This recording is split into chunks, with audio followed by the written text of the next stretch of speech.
اہل بیت کی وہ خصوصیات جو اللہ پاک نے کسی کی اولاد میں، کسی کی آل میں، کسی کے خاندان میں نہیں رکھی، جو آقا علیہ الصلوۃ والسلام کی اہل بیت کو عطا کی ہیں۔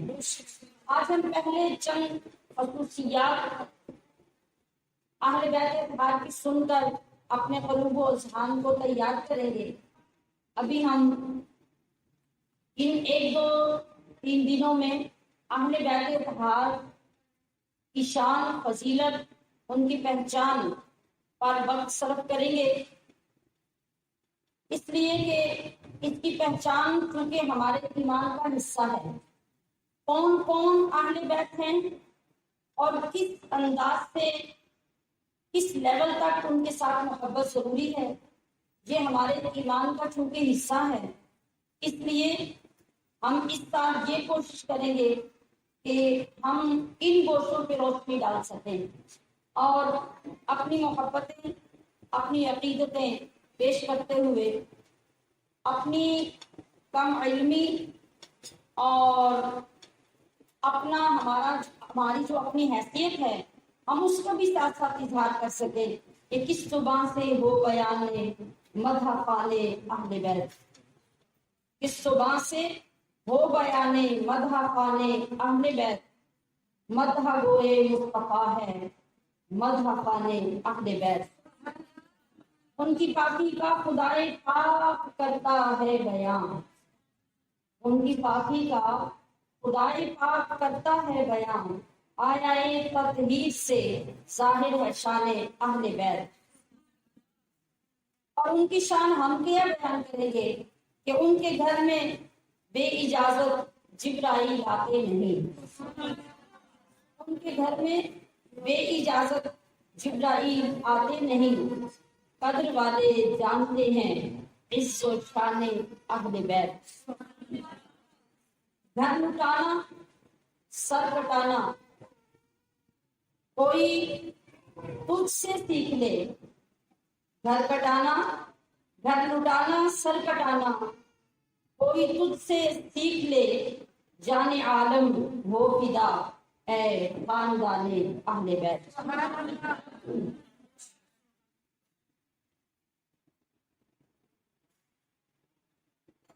اہل بیت اطہار کی خصوصیات میں پہلی خصوصیت ملاحظہ کیجیے، یہ خاندان وہ عظمت و شان والا خاندان ہے جن کے اوپر اللہ پاک نے زکوٰۃ کا لینا حرام فرما دیا، یعنی اہل بیت کرام کو زکوٰۃ اور واجب صدقہ کیا ہوتا ہے؟ جیسے قسم کا کفارہ، جیسے روزے کا فدیہ، جیسے فطرانہ، یہ واجب صدقے ہوتے ہیں۔ یہ بھی کسی سید کو جس کا یقینی علم ہے کہ یہ واقعی ہی سید ہے اور اہل بیت میں سے ہے، اس کو ہم نہیں دے سکتے اور ان کا لینا بھی حرام ہے۔ ہمارا دینا حرام ہے اور ان کا لینا حرام ہے، اگرچہ وہ غریب ہوں، اگرچہ وہ مفلس ہوں، اگرچہ نظام زندگی چلانا ان کے لیے مشکل ہو جائے، اس کے باوجود وہ زکوٰۃ اور واجبات صدقات نہیں لے سکتے۔ تو جس طرح ہمارے اوپر ہماری اولاد، ہمارے ماں باپ اور ہمارے عزیز و اقارب کی کفالت کرنا واجب ہے، اسی طرح سادات کی کفالت کرنا، ان کی ضروریات کا خیال رکھنا ہمارے اوپر واجب ہے۔ جس طرح ہم کہیں سے قرض لیں یا کوئی چیز بیچیں اور اپنی اولاد یا ماں باپ کی ضروریات، ان کا لباس ہو، ان کا کھانا پینا ہو، ان کا علاج ہو، اس طرح ہم بندوبست کرنا ضروری سمجھتے ہیں اور ضروری ہے بھی، اسی طرح اگر ہمارے ارد گرد یا ہماری معلومات میں کوئی سادات خاندان ہو تو ان کی ضروریات کو بھی اسی ذمہ داری سے پورا کرنا ہمارے اوپر واجب ہے۔ آپ نے سنا، میں نے اس سے پہلے عرض کیا کہ کائنات کے والی نے کیا ارشاد فرمایا کہ اگر میرے اہل بیت میں سے کوئی غریب ہوا، کوئی کمزور ہوا اور تمہارے احسان کا بدلہ نہ دے سکا تو پھر قیامت میں مجھ محمد سے آ کے اس کا بدلہ لے۔ اور زکوٰۃ کا مال حرام کیوں کیا؟ سادات پر، اہل بیت پر کیوں حرام کیا؟ اس لیے کہ جو زکوٰۃ اور صدقہ واجبہ ہوتا ہے وہ ہمارے مال کا میل اور ہمارے قصور کا ازالہ ہوتا ہے۔ ہم جو قصور کرتے ہیں عبادت میں اس کی تلافی کرنے کے لیے صدقہ واجبہ دیتے ہیں۔ مثلا روزہ نہیں رکھا تھا تو قصور کیا تھا نا، اس کا فدیہ دیا۔ قسم کھائی تھی تو قصور کیا تھا نا، اس کو توڑا، اب اس کا کفارہ دیا۔ اس طرح کے جو واجبہ صدقے ہیں وہ ہماری غلطیوں کی تلافیاں ہیں، اور جو زکوٰۃ ہے وہ ہمارے مال کا میل ہے۔ تو یہ اتنی شان والے، اتنی عظمت والے آقا علیہ السلام کے اہل خاندان ہیں کہ ان کو ایسی رقم جو میل کے طور پہ اپنے مال سے علیحدہ کی جا رہی ہے یا غلطی کی تلافی کے طور پہ اپنے مال سے علیحدہ کی جا رہی ہے، ہم ان کی خدمات میں ان کی عزت اور احترام اور عالی مقام کی وجہ سے پیش نہیں کر سکتے۔ اب جو آپ صلی اللہ تعالی علیہ وسلم نے اس کے لیے وضاحت فرمائی کہ جو بنی ہاشم ہیں، آپ کا جو خاندان ہے، آپ کے خاندان کے جو سربراہ حضرات ہیں، آگے جن کی اولادوں کو بنی ہاشم کہا جاتا ہے، ایک تو اولاد ہوگی حضرت امام حسن علیہ السلام اور دوسری امام حسین علیہ السلام کی۔ اس کے علاوہ جو بنی ہاشم ہوں گے، نبی کریم صلی اللہ علیہ وسلم کا جو خاندان، جو ہاشمی خاندان ہے، اس میں جن لوگوں کی اولادوں کو زکوٰۃ نہیں دی جائے گی وہ ہوں گے ایک حضرت علی کی اولاد۔ حضرت علی کی جو اولاد حضرت فاطمہ الزہرا سے ہے وہ تو حسنی اور حسینی سید کہلاتی ہیں۔ حضرت علی رضی اللہ تعالی عنہ کی جو اولاد حضرت فاطمہ الزہرا کے علاوہ باقی بیویوں سے ہے، سمجھ آ رہی بات کی؟ وہ آپ کی اولاد اس میں شامل ہوگی، یعنی بنی ہاشم میں وہ اولاد کہلائے گی۔ حضرت علی کی اولاد، حضرت جعفر کی اولاد، حضرت عقیل کی اولاد، حضرت عباس کی اولاد اور حضرت حارث کی اولاد۔ حضرت حارث اور حضرت عباس یہ نبی کریم صلی اللہ علیہ وسلم کے بھی اور حضرت علی المرتضیٰ کے بھی چچا ہیں دونوں۔ حضور نبی کریم صلی اللہ علیہ وسلم اور حضرت علی المرتضیٰ دونوں چچا کے بیٹے ہیں نا۔ حضرت علی نبی علیہ السلام کے چچا کے بیٹے بھائی بھی ہیں جو حضرت ابو طالب کے بیٹے ہیں۔ اس کے علاوہ آپ کے چچا حضرت حارث اور آپ کے چچا حضرت عباس، ان کی اولادیں بھی بنو ہاشم میں آئیں، اور حضرت علی، حضرت جعفر، حضرت عقیل یہ تینوں بھائی ہیں، ان کی اولادیں بھی بنو ہاشم میں آئیں۔ ان 5 افراد کی اولادیں بنو ہاشم کہلاتی ہیں، اور ان میں سے بھی کسی کو کوئی شخص زکوٰۃ نہیں دے سکتا، اور یہ لوگ آپس میں بھی ایک دوسرے کو زکوٰۃ نہیں دے سکتے۔ یعنی ہاشمی لوگ آپس میں ہاشمی کو، سید کو بھی زکوٰۃ نہیں دے سکتا، اور کوئی دوسرا شخص باہر کے خاندان سے بھی ان کو زکوٰۃ نہیں دے سکتا۔ ان کا دینا حرام، ان کا لینا حرام۔ دوسری خصوصیت آقا علیہ السلام کے اس مقدس خاندان یعنی اہل بیت میں کیا ہے کہ یہ تمام اہل بیت حسب میں بھی اور نسب میں بھی تمام انسانوں سے افضل و اعلیٰ ہیں۔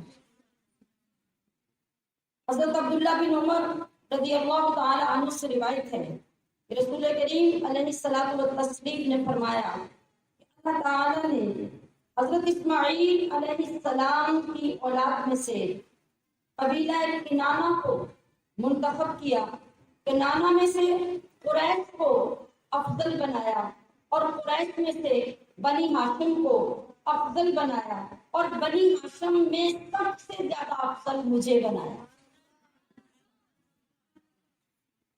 اور حضرت عبداللہ بن عمر اسی بات کو یوں روایت کرتے ہیں کہ اللہ تعالیٰ نے مخلوق پیدا فرمائی تو اس میں بنی آدم کو منتخب کیا، یعنی چن لیا. جیسا کہ بنی آدم کون ہے؟ آدم کی اولاد، ان کو اشرف المخلوقات بنایا. پھر بنی آدم یعنی پوری اولاد آدم جو پوری دنیا میں پھیلی ہے اس میں سے عرب کو منتخب کر دیا. عرب میں سے مزر یعنی قبیلہ مزر کو منتخب کر دیا. مزر میں سے قریش کو منتخب کر دیا. قریش میں سے بنی ہاشم کو منتخب کر دیا. اور رسول اللہ صلی اللہ علیہ وسلم فرماتے ہیں کہ پھر بنی ہاشم میں سے مجھے منتخب فرمایا. اور امام احمد ام المومنین حضرت عائشہ رضی اللہ تعالی عنہا سے روایت کرتے ہیں آقا علیہ السلام نے ارشاد فرمایا کہ جبریل امین نے مجھ سے کہا، کس سے؟ حضور صلی اللہ علیہ وسلم سے. جبریل امین نے کیا کہا؟ یا رسول اللہ، میں نے زمین کے مشرق اور مغرب الٹ ڈالے. الٹ پلٹ کر کسی چیز کو دیکھنا تو کیا مطلب ہوتا ہے؟ اچھی طرح اس کو کھنگال لیا، اندر سے باہر سے، دائیں سے بائیں سے، اوپر سے نیچے سے. تو عرض کیے یا رسول اللہ، میں نے مشرق و مغرب کو اچھی طرح کھنگال کے الٹ پلٹ کر دیکھا، لیکن میں نے محمد صلی اللہ علیہ وسلم سے افضل کسی کو نہیں پایا.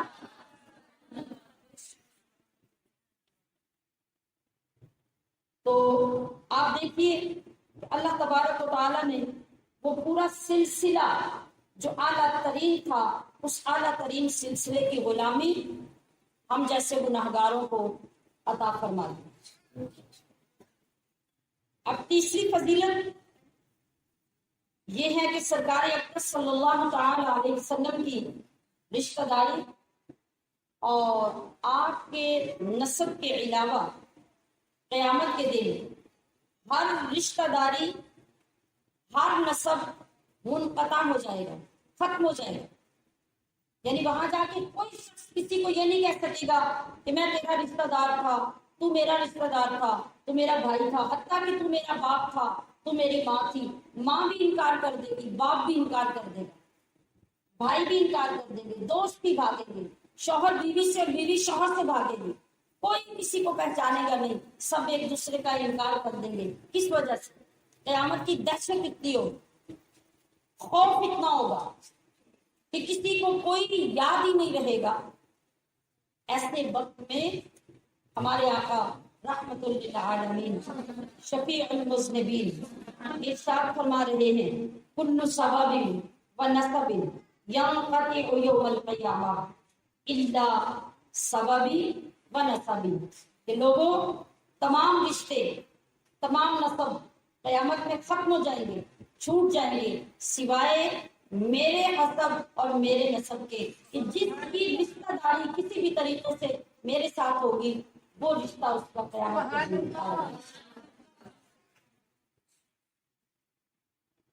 اس سے پہلے بھی میں نے یہ عرض کیا تھا کہ روایات صحیحہ سے یہ بات ثابت ہے کہ حضرت سیدنا عمر فاروق رضی اللہ تعالی عنہ نے اپنے لیے حضرت علی مرتضیٰ رضی اللہ تعالی عنہ کی صاحبزادی حضرت ام کلثوم، یہ آپ کی بیٹی کسی اور زوجہ سے، کسی اور بیوی سے نہیں تھی، یہ سیدہ طیبہ طاہرہ فاطمہ الزہرا کی بیٹی ہے.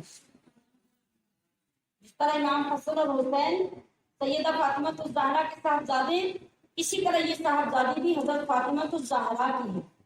تو ان کا رشتہ حضرت عمر فاروق رضی اللہ تعالی عنہ نے اس لیے حضرت علی المرتضیٰ سے مانگا اور نکاح کا پیغام دیا کہ میں نے نبی علیہ السلام کو سنا کہ میرے نسب اور میرے حسب کے سوا قیامت میں کوئی رشتہ داری نہیں رہے گی، تو میں چاہتا ہوں کہ میری رشتہ داری نبی علیہ السلام سے قیامت کے دن قائم ہو جائے. تو میں آپ کی اولاد سے رشتہ اس لیے مانگ رہا ہوں۔ اور اس کے بعد جو چوتھی خصوصیت اللہ پاک نے اہل بیت کو عطا فرمائی وہ یہ ہے کہ صحابہ کرام کے زمانے میں اہل بیت کے لیے اشراف کا لفظ بولا جاتا تھا، جس طرح آج سید کا لفظ بولا جاتا ہے۔ تو صحابہ کے زمانے میں نبی علیہ السلام والسلام کے اہل بیت کے لیے سید کا لفظ نہیں، اشراف کا لفظ بولا جاتا تھا۔ پھر زمانہ گزرنے کے ساتھ یہ لقب صرف حسنی اور حسینی سادات کے لیے خاص ہو گیا، یعنی صحابہ کرام کے زمانے میں لفظ شریف ہر اس فرد پہ بولا جاتا تھا جو نبی علیہ الصلوۃ والسلام کے اہل بیت سے تھا۔ پھر زمانہ جب آگے بڑھا تو اس میں صرف حضرت امام حسن اور حضرت امام حسین کی اولاد کے لیے یہ لفظ بولا جانے لگا۔ کون سا؟ اشراف کا لفظ، یعنی ایک شخص کے لیے جیسے سید لفظ بولا جاتا ہے ایسے اس کے ساتھ لفظ شریف بولا جاتا تھا۔ آج تک بھی مصر میں سادات کو لفظ شریف کے ساتھ ہی بلایا جاتا ہے۔ یہ جو ہمارے غیر عرب ملک ہے نا، ان میں حضرت امام حسن اور امام حسین کی اولاد کو سید کہا جاتا ہے اور وہاں پر شریف کا لفظ بولا جاتا ہے۔ عرب میں ہر بزرگ جو آدمی ہوتا ہے نا اپنے سے بڑا ہوتا ہے، جس کے لیے ہم لفظ محترم بولتے ہیں یا جناب بولتے ہیں، تو عرب میں ان تمام لوگوں کو سیدی کہا جاتا ہے۔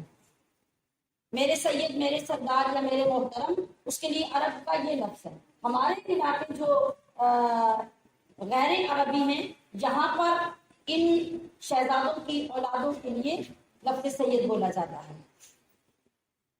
یہ بھی صرف نبی کریم صلی اللہ علیہ وسلم کی آل اور اہل بیت کے لیے اعزاز ہے جو کسی اور خاندان کے لیے نہیں ہے، اور یہ صرف انہی لوگوں کے لیے بولا جائے گا جن کا نسبی طور پر سید ہونا سند کے ساتھ اور شجرے کے ساتھ ثابت ہو۔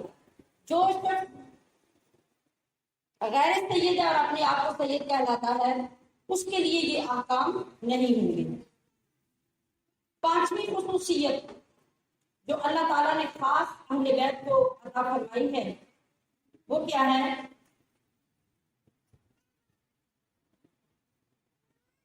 کہ جب تک کسی سید سے خدا نہ خواستہ کفر صادر نہ ہو جائے، کھلے عام وہ کفر یا کلمہ نہ کہہ دے یا اپنا مذہب اسلام نہ چھوڑ دے، اس وقت تک کھلے عام کسی سید کی بے حرمتی کرنا اور اس کی توہین کرنا جائز نہیں ہوگا۔ اس کی مثال اعلیٰ حضرت نے یوں دی کہ جب کسی باپ کی اولاد، کوئی غریب ہو، کوئی امیر ہو، کوئی وزیر ہو، کوئی صدر ہو، جس کیٹیگری کا بھی بندہ ہو، تو اس کی اولاد نیک ہو تب بھی اس کی اولاد کہلاتی ہے، اور اگر بری، نافرمان، فاسق اور فاجر ہو تب بھی اسی کی اولاد کہلاتی ہے۔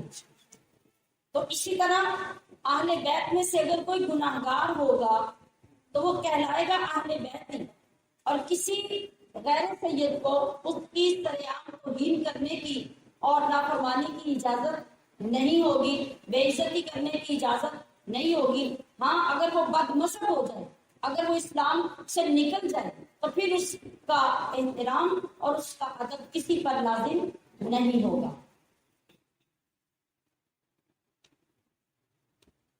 اللہ پاک نے جو چھٹی خصوصیت اہل بیت کو عطا فرمائی ہوئی یہ ہے کہ وہ حضرت فاطمہ الزہرا سلام اللہ تعالی علیہا کی اولاد ہونے کے باوجود رسول کریم کی اولاد کہلاتے ہیں، یعنی رسول اللہ صلی اللہ علیہ وسلم جو ایک معروف طریقہ رشتے کا ہے، اس کے مطابق تو آپ نانا کہلاتے ہیں، لیکن اللہ تبارک و تعالیٰ نے ان کو یہ شرف عطا کیا کہ یہ پوری دنیا میں نبی علیہ السلام کی اولاد کہلاتے ہیں۔ امام طبرانی نے یہ حدیث بیان کی کہ سرکار اقدس صلی اللہ علیہ وسلم نے ارشاد فرمایا، ان اللہ عز وجل جعل ذریۃ کل نبی فی صلبہ وان اللہ تعالی جعل ذریتی فی صلب علی ابن ابی طالب۔ ہر نبی کے لیے بھی یہی قانون رہا جو باقی لوگوں کے لیے ہے، یعنی ہر نبی کی اولاد اس کی اپنی پشت سے پیدا ہوئی، لیکن آپ علیہ السلام فرما رہے ہیں کہ میری اولاد کو اللہ تعالیٰ نے علی بن طالب کی پشت سے پیدا فرمایا۔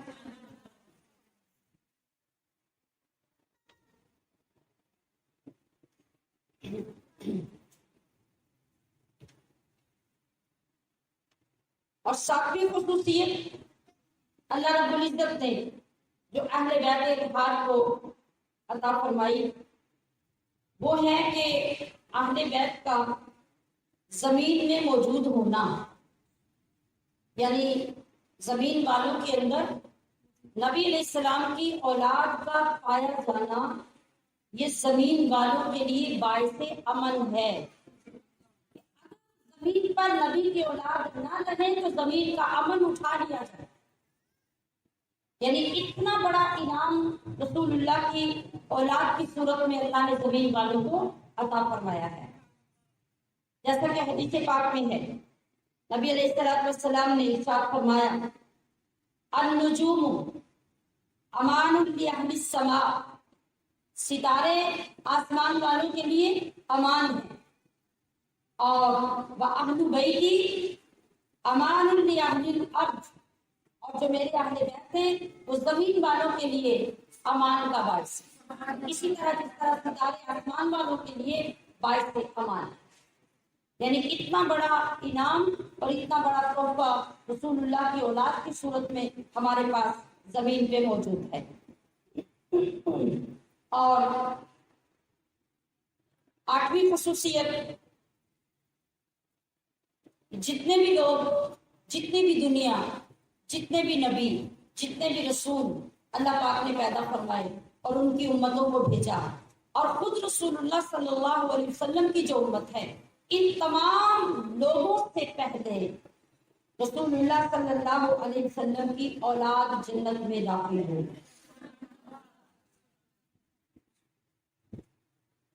حضرت علی رضی اللہ تعالی عنہ روایت فرماتے ہیں کہ میں نے بارگاہ رسالت میں لوگوں کے حسد کی شکایت کی، حضور کی بارگاہ میں عرض کیا کہ لوگ حسد کرتے ہیں۔ آپ علیہ الصلوۃ والسلام نے ارشاد فرمایا، کیا تم اس بات پہ راضی نہیں کہ تم 4 میں سے چوتھے ہو؟ حضرت علی رضی اللہ تعالیٰ عنہ نے جب شکایت کی کہ لوگ ہم سے حسد کرتے ہیں، یہ تو ہمیشہ ہی ہوتا ہے، نبیوں کی اولادیں ہوں، ولیوں کی ہوں اور بزرگوں کی ہوں، تو بہت سے لوگ ان کے آگے پیدا ہوتے ہیں، تو آپ نے یہ شکایت سن کر فرمایا کہ کیا تم اس بات پہ راضی نہیں کہ تم 4 میں سے چوتھے ہو؟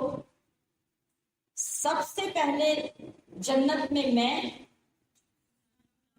تم اور حسنین کریمین جائیں گے۔ یعنی آپ نے ان کی دلجوئی فرمائی حضرت علی رضی اللہ تعالی عنہ کی۔ آپ نے فرمایا کہ لوگ حسد کرتے ہیں تو کرتے تھے، تمہارے لیے تو یہ اعزاز اتنا بڑا ہے کہ 4 لوگ جو جنت میں سب سے پہلے جائیں گے، ان 4 میں تم چوتھے ہو، تو تمہاری ذات پر لوگوں کے حسد کا کیا اثر ہوتا ہے؟ یعنی پھر آپ نے نقشہ بتایا کہ جنت میں جانے کا طریقہ کیا ہوگا۔ آپ نے ارشاد فرمایا کہ جنت میں تم اور حسنین داخل ہوں گے، اور ہماری ازواج یعنی تمہاری زوجہ فاطمہ بھی اور میری ساری ازواج بھی اور تمہاری باقی ازواج بھی کیا ہوگا؟ ہمارے دائیں اور بائیں ہوں گی، اور ہماری اولادیں ہماری ازواج کے پیچھے ہوں گی، گویا کہ یہ پورا قافلہ ایک دم سے جنت میں داخل ہے۔ اور نویں خصوصیت وہ جو ابھی میں نے پہلے آپ سے عرض کی، اگر کسی شخص نے میری امت میں سے میری اولاد پر احسان کیا اور میری اولاد اسے بدلہ نہ دے پائی تو پھر میں محمد قیامت میں اسے بدلہ عطا کروں۔ اب یہ سوچنے والی بات ہوگی کہ ہم اگر اہل بیت پر احسان کریں گے تو ہمارے احسان کی نوعیت کیا ہوگی، کس چیز سے ہم احسان کریں گے؟ زیادہ سے زیادہ یہی نا کہ کچھ پیسے پیش کر دیں گے، کوئی غلہ دے دیں گے، کوئی کپڑا خرید کے دے دیں گے، اس سے زیادہ کیا کریں گے؟ عام طور پہ یہی احسان ہوگا ہمارا۔ لیکن جب قیامت میں مصطفیٰ کریم کا یہ اعلان ہوگا کہ آؤ میری اولاد پہ احسان کرنے والوں، مجھ سے احسان کا بدلہ لے لو، علیہ السلام کیا بدلہ عطا کریں گے؟ یقیناً شفاعت مصطفیٰ سے کم تو کوئی بدلہ نہیں ہوگا، اور شفاعت جن کی جائے گی ان کا ڈائریکٹ ٹھکانہ تو جنت ہوگا، اس سے نیچے کوئی اور درجہ نہیں ہوگا۔ تو ذرا سوچئے کہ ہمیں کس کے بدلے میں رب کریم اپنے معبود سے کیا دلوائے گا؟ تو یہ کس کے صدقے سے ملا؟ حضور کے اہل بیت کے صدقے سے، جن کی دنیا میں ہم نے عزت کی، اپنے آپ پر ان کو ترجیح دی، تو اللہ نے ہمارے لیے قیامت میں مصطفیٰ کریم کی شفاعت کو لکھ دیا، آپ کی رضا کو لکھ دیا، اور جنت میں بھجوانا ہمارے مقدر میں کروا دیا۔ 10ویں خصوصیت جو اہل بیت اطہار کو اللہ پاک نے عطا فرمائی وہ بہت خوبصورت ہے کہ جو لوگ اہل بیت سے محبت کریں گے، ایک تو یہ کہ ان کے محبت کرنے والوں کا ایمان مکمل ہوگا، اس کے بغیر ایمان مکمل نہیں ہے۔ دوسری بات ہم نے کیا پڑھی ہے، اس سے پہلے بھی کئی مرتبہ سنی کہ اہل بیت اطہار کا مقام امت مصطفیٰ کے لیے کشتی نوح کی طرح ہے۔ کیسے؟ کہ جب نوح علیہ السلام کا انکار کرنے والوں پر پوری دنیا میں اللہ پاک نے پانی کا عذاب بھیجا تو کون بچا؟ جو کشتی میں سوار ہو گئے۔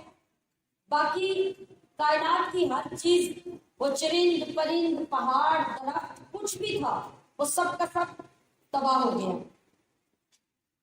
جو کشتی میں تھے وہ بچ گئے۔ تو رسول اللہ صلی اللہ علیہ وسلم نے فرمایا کہ میرے اہل بیت کی محبت تمہارے لیے کشتی نوح کی طرح ہے۔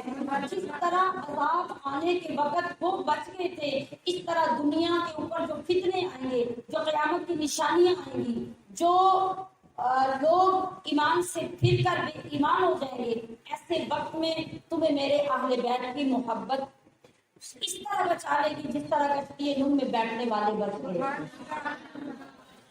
اور ساری دنیا میں جو پانی کا عذاب تھا، اس عذاب کا ان پر کوئی اثر نہیں ہوا تھا۔ اسی طرح رب تمہیں بھی زمانے کے گمراہیوں سے، برائیوں سے، فتنوں سے بچا لے۔